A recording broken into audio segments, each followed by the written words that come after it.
Welcome back. Praise the Most High. Yeah. I hope you enjoyed the break. So now, as we are now going into the end part of Isaiah 59, it kind of flows into Isaiah 60, which flows into 61 and 62. And so we're going to be now entering in a different phase. Now, the beginning of Isaiah 59, as you saw, in fact, let's take a look where we were. As you saw earlier, um, situation is not good. You know, it's conveying a situation where, in fact, let's just take a look at it. Um, the current condition of the Babylonian system. Where Isaiah 59 from verse 13, and transgressing and lying against Yahweh. That's what all these false religions are doing, transgressing and lying against Yahweh, misrepresenting his truth, misrepresenting his righteousness, misrepresenting his word, misrepresenting Messiah. See, this is one of the great sins of the current time. They have a white Jesus, and then they're trying to say his color doesn't matter. Make him a white, flowery European Jesus with doctrines that say you can eat anything, the laws of Yah are done away with, or that there's a change in the New Testament from the Old Testament, and that the Messiah created, the white Jesus created this new religion called Christianity, where now the Most High is a nice God, is not arbitrary and mean anymore. And as long as you believe, no matter what you do, you're going to be saved. This is a misrepresenting of his truth and misrepresenting of his righteousness. Okay? They've changed history. Well, we don't know what happened to the original Israelites. No, these Ashkenazis from Europe, these are the chosen people who don't believe in any Messiah. Misrepresentation, transgressing and lying against Yahweh, departing from the Most High, speaking oppression and revolt. See, whenever you speak against Yah's truth, you're speaking oppression and revolt. That's what you're doing. Matter of fact, when you're looking at Hebrews, and it says in the book of Hebrews, it says our fathers did not enter into the promised land because, and the word it uses is unbelief. Right? It says they didn't enter into the promised land because of unbelief. When if you look at that and how it says, it almost gives the indication that they just had a lack of faith, which is true. They did have a lack of faith. But when you look at the Greek word for unbelief, it's the word rebellion. They did not enter into the promised land because they have rebelled. They were in rebellion. And brothers and sisters, anything that's against Yah's commandments, anything that's against the covenant of Yah, against his word, is rebellion. Because why? Because Satan is in rebellion. That's the whole spiritual war. Satan is in rebellion against the authority and honor and righteousness of the Father. And he's especially against Messiah because Messiah is a representation of that authority, of that righteousness, of that honor. So he's totally against. He's in rebellion. And so all of his subjects are in rebellion against the Most High Yah. That's why I said, and they worship the beast. They worship the dragon, which gave power unto the beast, and they worship the beast, saying, who is like unto the beast, who is able to make war with him. Okay? Judgment is turned away backward, and justice standeth afar off. Truth is fallen in the street, and equity cannot enter. That's where we at. All people could do is yell, no justice, no peace, as if people care. You see, brothers and sisters, as long as we're in their system, they don't care what you think. They don't care about your marches. They don't care about your slogans. As a matter of fact, they paid for it. The people, they had people, Ashkenazi people that put the money up for the civil rights movement. George Soros and then put the money up for the Black Lives Matter movement. That's not our movement. That's not a Hebrew Israelite movement. Definitely not.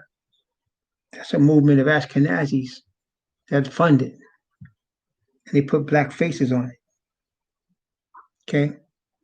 So, no. We're not going to get any justice, any righteousness in this system.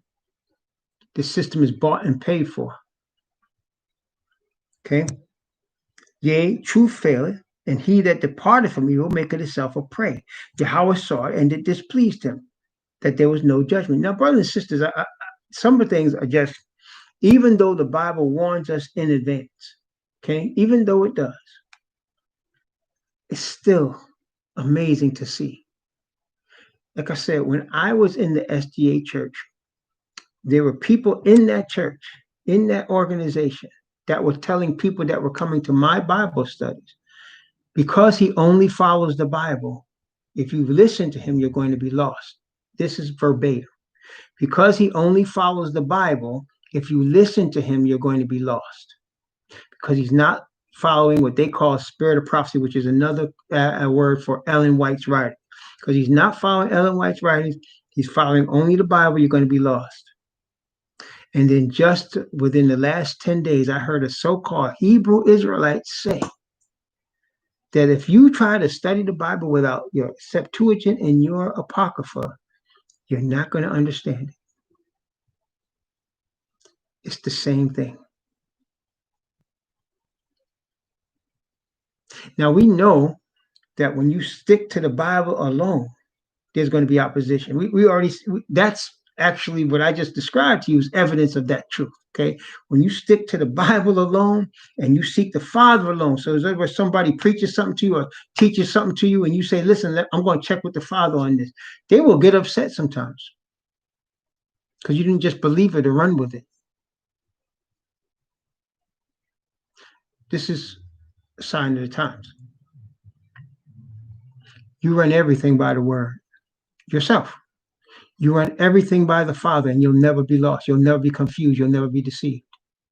Satan knows this, and that's why he's using his agents to discourage you from doing that.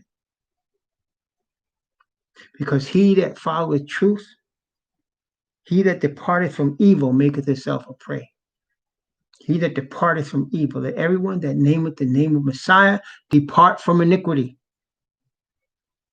And the Most High said, if the word was coming from me, it would lead people away from their iniquity. Okay, that's what we're seeing right here. And he saw that there was no man and wondered that there was no intercessor. Therefore, his arm brought salvation unto you, and his righteousness, it sustained him. And we talked about this, and this is where we're beginning this section of Isaiah 59 and going into Isaiah 60.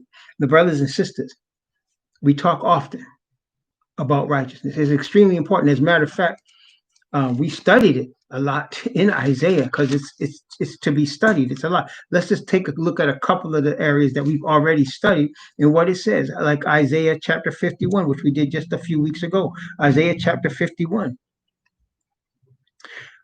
Beginning at verse 1, hearken unto me, ye that follow after righteousness, ye that seek Yahweh. So the people that are seeking Yahweh are following after righteousness.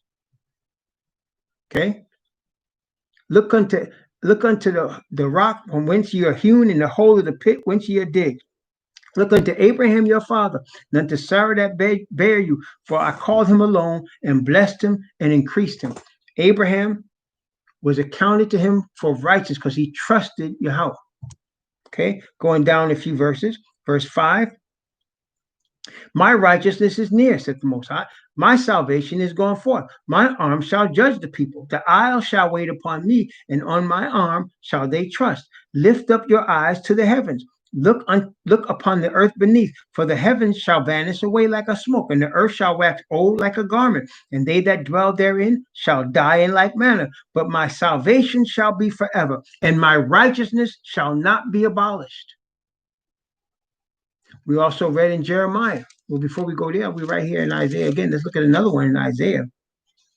Isaiah 54. Isaiah 54. Beginning at verse 15. Behold, they shall utterly gather together, but not by me. Whosoever shall gather together against thee shall fall for thy sake. Behold, I have created the smith that bloweth the coals in the fire, and that bringeth forth an instrument for his work. I have created the wasted to destroy it. No weapon that is formed against thee shall prosper. Every tongue that shall rise against thee in judgment thou shalt condemn. This is the heritage of the servants of Yahweh, and their righteousness is of me, saith Yahweh. So it's all about perfect righteousness. As for Yah, his way is perfect. That's what the Bible says. As for Yah, his way is perfect. The word of Yahweh is tried. He is a buckler to all them that put their trust for him. As for Yah, his way is perfect. Okay? Praise the Most High Yah. Let's continue. A couple of other places. Matter of fact, we started looking at Romans chapter 5 last night. Let's look at that again, because we didn't even get to that part. Let's take a look. Romans chapter 5. Last night we was talking about how sin by one man entered into the earth, and death by sin to everybody. That was Adam. How the second Adam, Messiah, brought righteousness to the earth, and righteousness came upon all those that trust in him. It's the same thing here. Look at this. Romans chapter 5. Romans chapter 5, beginning at verse 17. For by one man's offense, death reigned by one. Much more, they which receive abundance of grace, that's the power, and of the gift of righteousness, shall reign in life by one, Messiah Yahushua. So it's a gift of righteousness. You cannot work your way to perfect righteousness. You will never be able to do it. There are people that are attempting to do it. The ones that claim they don't need Messiah, or not giving Messiah his proper place, not giving him his propers. Messiah is ordained from the Father as his representation of the perfection of righteousness, of his representation of the perfection of his spirit. Messiah is ordained for that. And he gives it to us as a gift to cause us to overcome Asatan. You can never earn that perfection. All you can do is repent for it. Your repentance gets it to you. Your repentance gets it to you. And your faith after your repentance gets it to you like it got to Abraham. Abraham believed in Yahweh, and it was accounted unto him for righteousness. Okay? This is all about the perfection of righteousness, because the opposite of righteousness is sin. That's the opposite of righteousness. Sin is a transgression of Yah's righteousness, a transgression of his covenant, transgression of his law. That's sin. Righteousness is in harmony with the covenant, in harmony with his spirit. That's righteousness, especially perfect righteousness. You will never get it from any institution on this planet, as we've said before. It only can come from the Father. It only can come from him. Okay? And again, that's what Messiah is all about. We just read earlier, Jeremiah 23. Okay? Behold, I will raise unto David a righteous branch, and the king shall reign and prosper. In his days Judah shall be saved, and Israel shall dwell safely. And this is his name whereby he shall be called, Yahweh's righteousness. That's Messiah. The Lord our righteousness. So, departing from his word, following after man, chasing after Caesar's money of these Ashkenazis brings about lies and deception. It causes truth to fail in the street. They toss it in the street. It causes anyone that seeks to walk in the spirit of truth of the Most High Yah to be persecuted. Yea, all that live godly in Messiah, Yahweh shall suffer persecution. Why is that? Again, because Messiah Yahweh is a representation of his Father's righteousness. So you're going to be attacked by simply following for righteousness, seeking for Father's righteousness in Messiah. Okay? Okay? So now, but the good news, the gospel of it, the good news of it, the gospel of it is this. Father's righteousness being revealed brings total victory. Let me say that again. Receiving Father's righteousness so that it's revealed through you produces complete and total victory. That's why during the course of Revelation, in the 7 churches, you'll notice that after each church, there's a promise. After each church, there's a promise. And the promise will begin with, to him that overcometh. Right? Like the first church, Ephesus.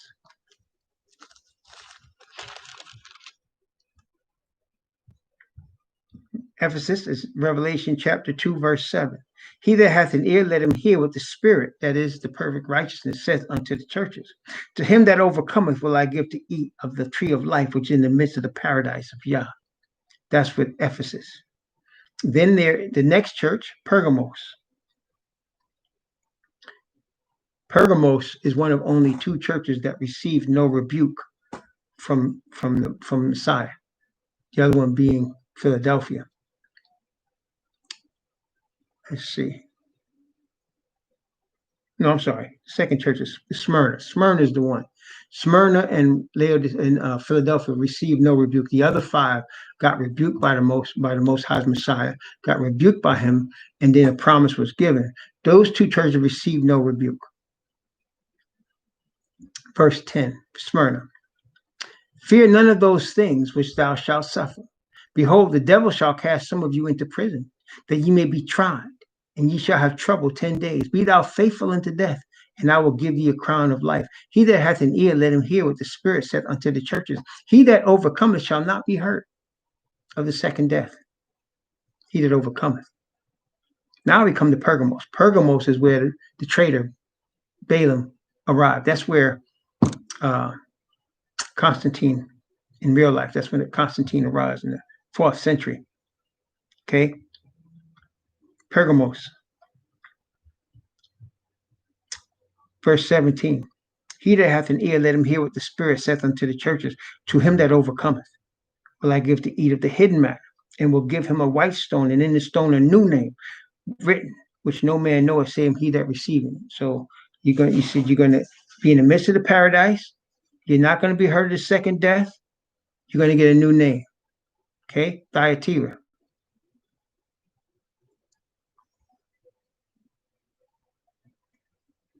This is Revelation chapter 2. See, Revelation chapter 2, verse 24. From verse 24, 25, 26, and 27. Actually, all the way to 28. Notice what it says. But I say unto you, but unto you I say, and unto the rest of Thyatira, as many as have not this doctrine, which I have not known the depths of Satan. This is the rise of the Catholic Church. That as I speak, I will put upon you none other burden, but that which ye have already hold fast till I come. He that overcometh and keepeth my works unto the end, watch this, to him I will give power over the nations, and he shall rule them with a rod of iron. As the vessels of a potter shall they be broken to shivers, even as I have received of my Father. See, we're going to be with Messiah, destroying these heathen nations. And I will give him the morning star. See, so you're going to rule nations with a rod of iron, destroy them like a potter's vessel with Messiah, because he's received that of his Father. To him that overcometh. Okay, to him that overcometh. Sardis, verse 5 of chapter 3. He that overcometh, the same shall be clothed in white raiment, the righteousness of the saints. The white raiment. And I will not blot out his name out of the book of life, but I will confess his name before my Father, before his angels. Brothers and sisters, we want this, right? I mean, you want Messiah mentioning your name to the Father. You want Messiah saying about you, this is one of mine, Father, which means he's one of yours, or she's one of yours. You want that.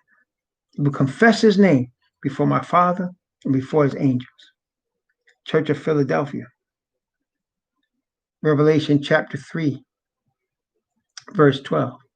Him that overcometh will I make a pillar in the temple of my Most High. And he shall go no more out. And I will write upon him the name of my Most High, the name of the city of my Most High, which is New Jerusalem, which cometh down out of heaven from my Most High. And I will write upon him my new name, Yahweh's righteousness. Even Laodicea, the only church that received no good news as far as commendation. They didn't do anything right. But they did receive a promise. Revelation chapter 3, verse 21. To him that overcometh will I grant to sit with me in my throne, even as I also overcame, and am set down with my Father in his throne. Righteousness is the victory. Righteousness is complete victory. We need Father's righteousness. We seek Father's righteousness with everything we have. We need his spirit to inhabit our soul temple and to seal us. And that's going to give us complete and total victory. There's nothing Satan, any of his forces, any of his deceptions, any of his nations can do about it. The only thing they are trying to do is try to deceive us into going off away from his word and away from his spirit of righteousness. They want people to think that you can earn by wearing robes and growing a long beard, wrapping up your head, buying a uniform, that you can earn righteousness that is perfect. You cannot. You cannot. Or that by being smart and intelligent and being able to read all these Catholic books, you will obtain perfection of righteousness. You will not. Isaiah chapter 59. Now, this is how we ended up. Verse 16. And he saw that there was no man and wondered that there was no intercessor. Therefore, his arm brought salvation unto him, and his righteousness it sustained him. So, brothers and sisters, we mentioned before, when Messiah, who now is wearing the robes of a high priest, that's what he is right now, as he is before the Father on our behalf, he's wearing the robes of a high priest because he's in the position of a high priest. If you recall, Aaron had specific garb that he was told to wear. It was specific only for the high priest. Okay, a mitre and certain robes made of linen, things of this nature. It was specific to the high priest. Messiah, he's a sign of Messiah. Messiah is the true high priest for his people now. So he's wearing these robes. But when he is finished that ministry, when he has made up his number, that are living on the earth, which we are here right now, when he's finished making up the number, okay, and he's returning back to destroy this system and deliver us, he's going to put on the robes of a king. Okay, and that's what's described in Revelation chapter 19. Revelation chapter 19. Now, Revelation chapter 1 describes him. He has on the clothing of a priest. And John saw him in the holy place between the 7 candlesticks. But in Revelation 19, he got on different clothing because now he's not coming back as high priest. He's coming back as prophet, priest, and king. Revelation chapter 19 and beginning at verse 11. And I saw heaven open, and behold, a white horse, and he that sat upon him was called Faithful and True. And in righteousness he doth judge and make war. His eyes were as a flame of fire, and on his head were many crowns. And he had a name written that no man knew but he himself. And he was clothed with a vesture dipped in blood. And his name is called the Word of Yahweh. Different clothing he's got on now. Okay? He coming back for war in righteousness to destroy this system completely and to deliver those that overcome through the same Father's righteousness that he has. Okay? Now back to Isaiah 59. And he saw that there was no man and wondered that there was no intercessor. Therefore his arm brought salvation unto him, and his righteousness is sustained him. For he put on righteousness as a breastplate. He put on righteousness as a breastplate. What was the breastplate for? So you had, in the times of the ancient times, they had a breastplate that they used. You couldn't cut the man or stab him in that area because it was made of metal. You couldn't hurt him. And even it can withstand arrow that was being shot. He had the shield of faith, quench all the fiery darts of wicked. But if something got past the shield and hit the breastplate, it would run into righteousness. Okay, breastplate of righteousness. So it's our protection. It's part of our armor for this spiritual war that we're in. Very important piece. Okay. Breastplate of righteousness. He put on righteousness as a breastplate, and the helmet of salvation upon his head. And he put on garments of vengeance for clothing. See, in righteousness he doth judge and make war. And was clad with zeal as a cloak. Zeal. He wants to get this done. Brothers and sisters, we saw Revelation chapter 7. There was a delay. Father was ready to send back Messiah. In Revelation chapter 7. At the end of chapter 6, you see the imagery of the return of Messiah. He's ready for Messiah to return. The only thing stopping it all is the completion of the sealing of the 144,000. That is now taking place. So therefore, there will be no second delay. Father orchestrated the first delay. He orchestrated it. It wasn't accidental that there was a delay. He orchestrated. You say, why did Father orchestrate a delay? Because he wanted to illustrate in the starkest and strongest terms the importance of the 144,000 and their sealing. He wanted to illustrate how important that is. Okay, that's why he held the whole thing up just so that that could take place. Once the seal of the 144,000 is complete, like I said, there'll be a small window where they give a message of power, of the righteousness of the Father, of removing ourselves from lies, false religions, okay, spiritual fornication. He's calling his people out of these fake churches and fake white Jesus religions and Allahs and Arabs and Ashkenazis. And he's causing us to come to the Lion of the tribe of Judah, the only true God. That message will be given, okay, in a zeal. It's going to be given with a power and a zeal at the time. It's coming. It's even started now. Like I said, the process of sealing has already begun. And you can tell, just like we know that we are the chosen ones of the Bible, one of the ways that we know that we are the chosen ones, aside from that, those passages that show us the physical appearance as looking like Egyptians, is by what? The curses, right? Because the curses only represent one people. When you add up all of those curses and you look at them in Deuteronomy and in Leviticus and in Ezekiel, and you look at what happened to us in Jeremiah, you look at those curses and you know that's only one set of people that recognizes, right? The curses, right? So right now, how do I know the sealing has already begun? Do you see how people are killing each other with no mercy over nothing? Over George Floyd coming out of a store and they said it was a counterfeit 20, so they choked him to death. Breonna Taylor is sleeping in her house and she's shot to death and there's no remorse.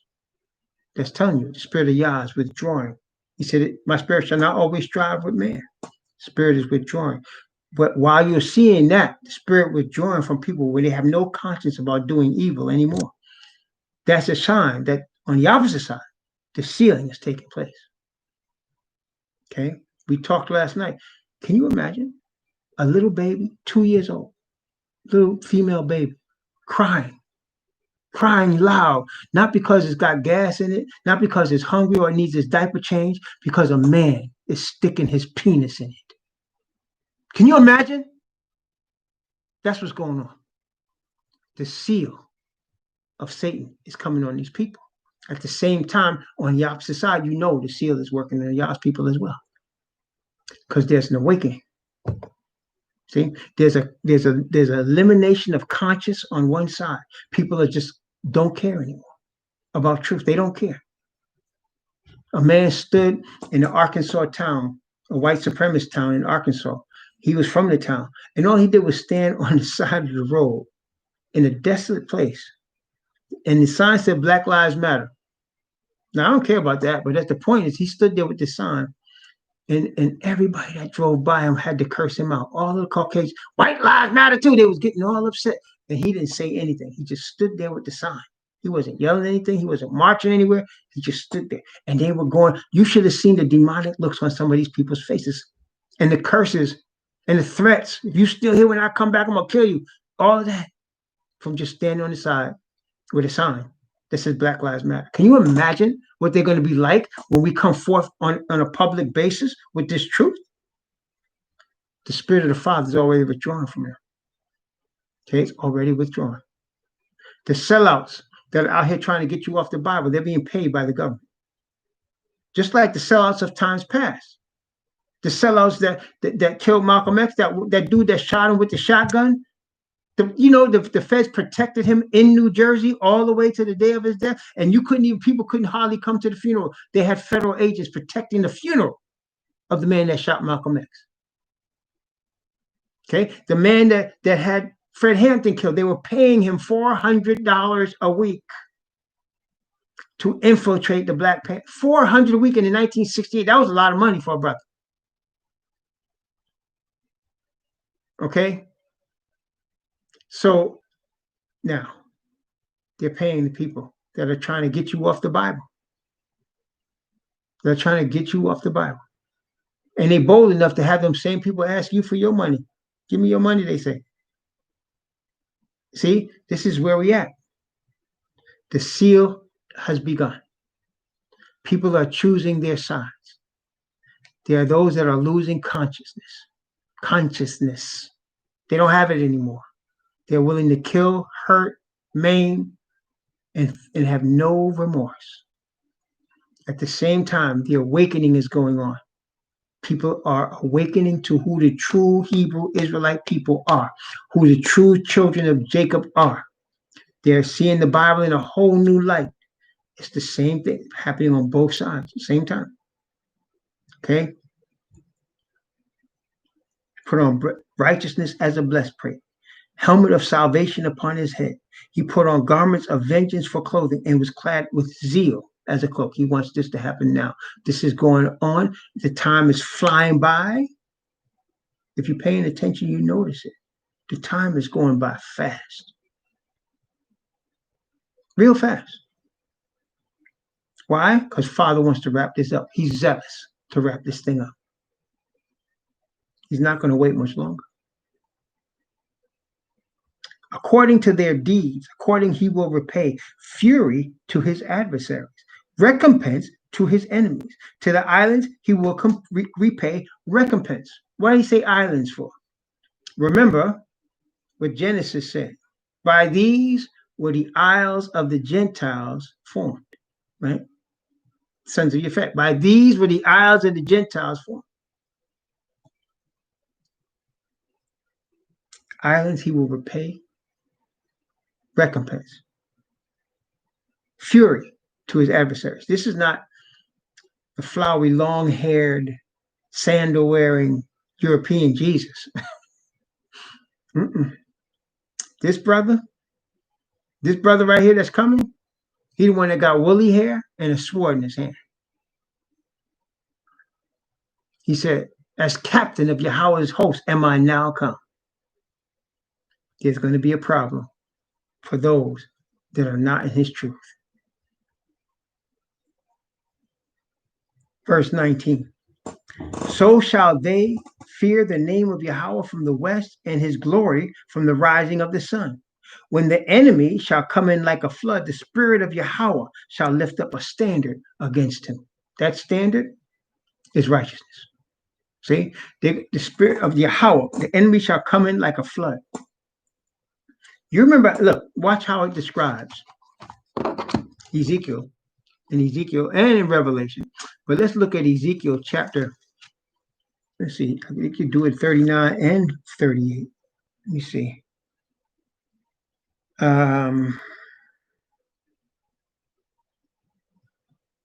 We'll do 38. Yeah, 38.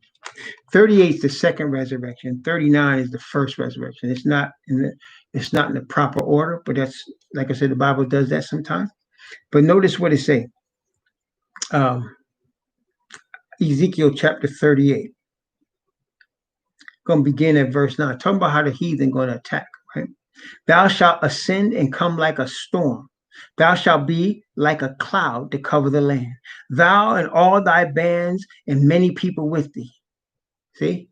It's going to come like a storm. They're going to cover the land. Matter of fact, look at what Revelation chapter 20 says in the same situation. Revelation chapter 20. And when 1,000 years are expired, Satan shall be loosed out of his prison and shall go out to deceive the nations which are in the four quarters of the earth, Gog and Magog, to gather them together to battle, the number of whom is as the sand of the sea. And they went up on the breadth of the earth and compassed the camp of the saints about and the beloved city. and fire came down from Yah out of heaven and devoured them. See, they what it says, they encamped the city, they compassed the camp of the saints, they took up the breadth of the earth, they come like a cloud over the land. When what did it say? It says, when the enemy shall come in like a flood, the spirit of Yahweh shall lift up a standard against them. They cannot go forward any further. It's like he said to the oceans. He said that the ocean, right? He sent them a boundary that he said that the ocean could rush up against the boundary. He said, thus far shalt thou come and no further. See, the ocean cannot go any further on the shore that the Most High doesn't allow. Thus far shalt thou come and no further. He does the same thing with us. When we are covered in the perfect righteousness of the Messiah, and he sends us into the wilderness, and the enemy comes at us, he say to them, thus far shalt thou come and no further. We understand, brothers and sisters, we understand. Father in heaven is the power. He controls everything. See, there's a spiritual war going on, angels fighting on both sides. Yes. But at the end of the day, Father controls everything. At the end of the day, they will not overcome him. They will not overcome his representation in Messiah. They will not overcome him. Those of us that are with him, what the Bible say, we're called and chosen and faithful. And he covers us with a cloak of his righteousness. He grants to us the fine linen of his righteousness. And it becomes ours. Praise the Most High Yah. So they shall fear the name of Yahweh from the west, and his glory from the rising of the sun. When the enemy shall come in like a flood, the spirit of Yahweh shall lift up a standard against him. And the Redeemer shall come to Zion. See, wait a minute. Didn't we talk about this? So Messiah is going to return. He's going to go to Zion. We're going to meet Messiah in the air. The Bible says it. We're going to meet him in the air. And he's going to take us to the land. All of us. Can you imagine? Like a giant group of birds in the air. And he's going to take us to the land. His foot is going to hit the Mount of Olives, going to make it to a giant valley. He already will call forth the resurrection, because the living saints and those that are in resurrection will be together already. Then he's going to establish the kingdom. He's going to destroy first those on his land. Destroy them. Trample them. We're going to read that in Isaiah 63. We've already read it the other day, and we read it in conjunction with his counterpart in the book of Revelation, which is Revelation chapter 14. He's going to destroy the Edomites. So he's going to put blood on his garments, because he's going to destroy them. Okay? And we're going to take that land. Okay? Then the heathen are going to try to attack the city. They're going to try. In Revelation chapter 19. Notice what it says, Revelation 19.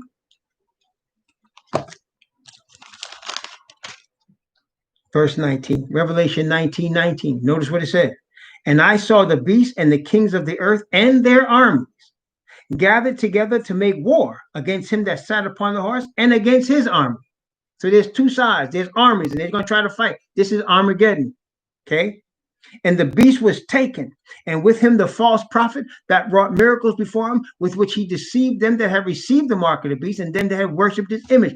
These both were cast alive into a lake of fire burning with brimstone. It's going to be a physical manifestation of the spiritual war. We're going to be involved, and the wicked are going to lose. Those that do not have the perfect righteousness of the Father given through Messiah are going to lose. Okay, Ezekiel chapter 39. Ezekiel chapter 39. First resurrection time. Ezekiel chapter 39. Beginning at verse 1. Therefore, thou son of man, prophesy against Gog, and say, thus saith the Most High Yahweh, behold, I am against thee, O Gog, the chief prince of Meshach and Tubal, and I will turn thee back and leave but the sixth part of thee, and will cause thee to come up from the north parts, and will bring thee upon the mountains of Israel, and I will smite thy bow out of thy left hand, and cause thine arrows to fall out of thy right hand. Thou shalt fall upon the mountains of Israel, thou and all thy bands. Why are they falling upon the mountains of Israel? Because that's who the whole earth is going to try to attack. Going to try to attack us while we're on the land. with the Lamb on the land. Why? Because the city would have come down. The New Jerusalem would have come down. And the city is beautiful. First of all, the city's indescribable. Revelation 21 describes it, and the wicked are going to see it, and they're going to want that city. It's already in Gog and Magog to try to conquer and take everything, so they're going to want to take it. But especially they're led by Asatan. They want it. Why? Because in the midst of it, tree of life that bear 12 manner of fruits. If a man was to bite of that tree, could live forever. See, imagine that now. See, so Asatan, who's gonna imitate like he's Messiah, he's gonna imitate like he's Messiah. He's gonna tell all of the resurrected dead.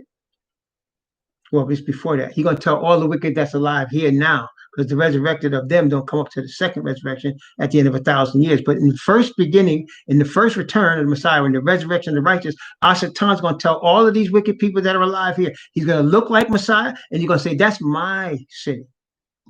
And whoever gets to go in there, whoever can make it in there and get one bite of that fruit will live forever and cause all of us to live forever.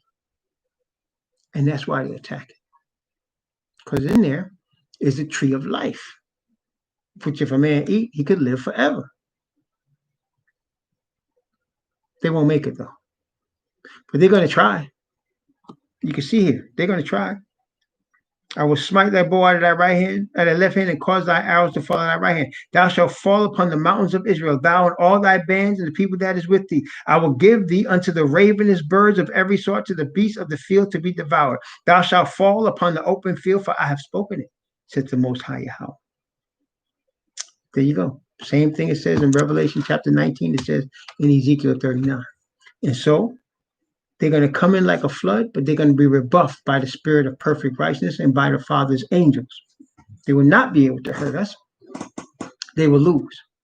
Right now, we are being armed with the breastplate of righteousness. Right now, we're being armed. We're being armed because as we receive Father's truth and receive his spirit, we're being prepared for what's coming. Okay.